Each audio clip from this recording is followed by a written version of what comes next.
Think back to your school history books, the heavy, reassuring volumes with their glossy photos of heroes and crisp timelines charting the steady march of progress.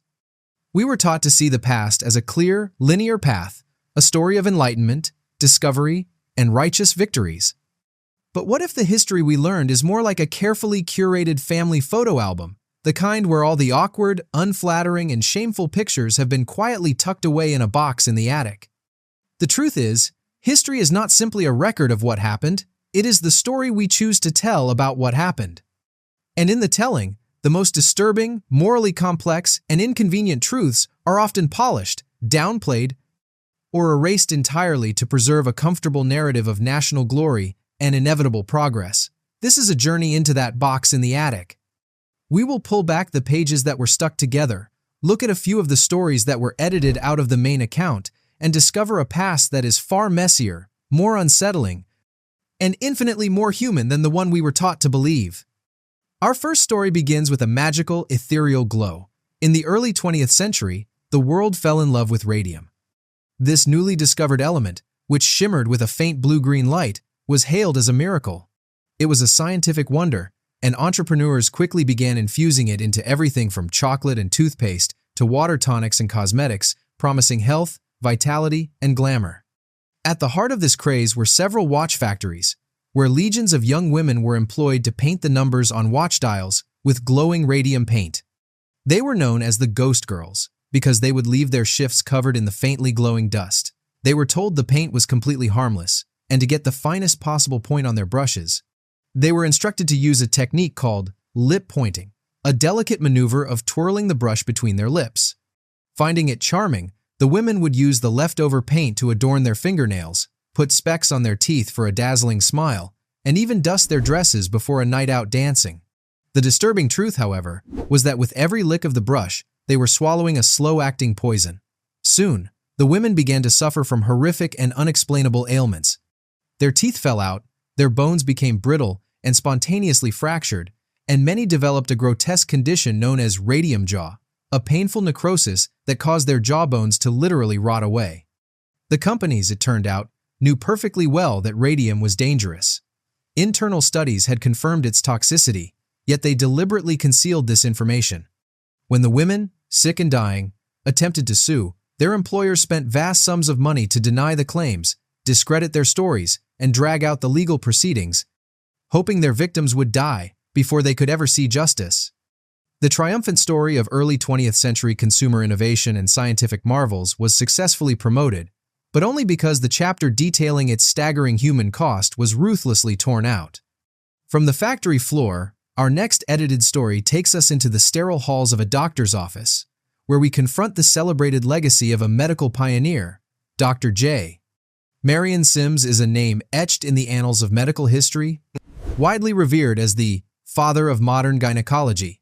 He is credited with inventing the vaginal speculum and perfecting a revolutionary surgical technique to repair vesico-vaginal fistulas, a catastrophic injury of childbirth that, at the time, left women incontinent and condemned to a life of social isolation. For his contributions, statues were erected in his honor, and his work was lauded as a monumental step forward for women's health. But the history books that celebrate Sims as a hero conveniently leave out the most crucial and horrifying detail of his research. His groundbreaking techniques were developed through years of repetitive, excruciating experimental surgeries performed on a small group of enslaved black women.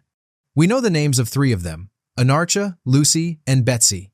These women, and others whose names are lost to history, were subjected to dozens of procedures, all performed without any anesthesia. Ether had recently been discovered and was already in use for other surgeries, but Sims chose not to use it on these women. He rationalized his decision with the vile, racist pseudoscience of the era, arguing that black people had a uniquely high tolerance for pain, or that the operations themselves were not painful enough to justify the risks of anesthesia. Anarcha alone endured over 30 operations before Sims finally perfected his technique. The version of history that honors Sims's achievement without naming his victims or acknowledging their agony presents a dangerously incomplete picture. It erases the brutal reality that some of medicine's greatest advancements were built upon the profound suffering of its most vulnerable subjects, whose bodies were treated not as human beings in need of healing, but as raw material for discovery. Our final example takes us from the operating room to the global stage at the conclusion of the world's most devastating war. The story of World War II, as it is commonly told, is one of moral clarity. It was a righteous fight against the unequivocal evil of the Nazi regime, ending in a triumphant victory for the Allied forces of freedom and democracy. It's a clean, heroic narrative that draws a sharp line between the good guys and the bad guys, and it ends with the complete and utter defeat of the latter. However, the history books often skip over the deeply unsettling epilogue to that victory. Even as the Nuremberg trials were prosecuting Nazi leaders for war crimes, the U.S. government was secretly executing a program called Operation Paperclip. Under this clandestine initiative, American intelligence agencies actively recruited more than 1,600 of Nazi Germany's top scientists, engineers, and technicians. These were not just reluctant citizens. Many were committed members of the Nazi Party and the SS. Their files were deliberately altered, their histories bleached to erase any mention of their allegiance to the Third Reich or their potential involvement in atrocities. They were then quietly shuttled to the United States. The motive was cold, pragmatic geopolitics. With the fall of Germany, the new enemy was the Soviet Union, and the Cold War had begun. The U.S. wanted Germany's scientific genius for itself to gain a critical edge in rocketry, aerodynamics, and medicine. The most famous of these recruits, Wernher von Braun, was the brilliant mind behind the V-2 rocket that terrorized London. In America, this same man became a national hero, the chief architect of the Saturn V rocket that would ultimately carry Apollo astronauts to the moon.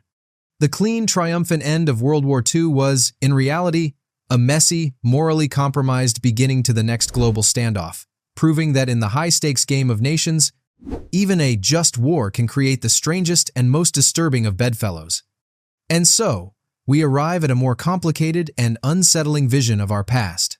From the deadly glow in a watch factory, to the silent screams in an operating theater, to the Faustian bargain made at the dawn of the Cold War, it is clear that the history we inherit is often a story with its most difficult chapters removed.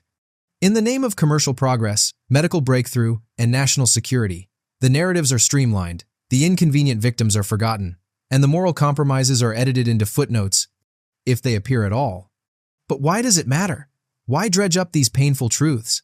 It matters because a sanitized history creates a dangerously false impression of the present. It makes us naive. It teaches us to trust authority without question, to embrace progress without criticism, and to believe in national narratives without skepticism. Understanding that the pursuit of profit has, at times, lethally exploited workers helps us hold corporations accountable today. Knowing that the foundations of modern medicine are entangled with racism helps us fight for a more just and ethical healthcare system. Acknowledging that our nation has compromised its ideals for strategic advantage helps us be more vigilant citizens. History is not a monument to be admired from a clean, safe distance. It is a raw, living, and often uncomfortable conversation we must constantly have with our past, not to condemn it, but to truly understand ourselves in all our capacity for breathtaking greatness and for terrifying darkness.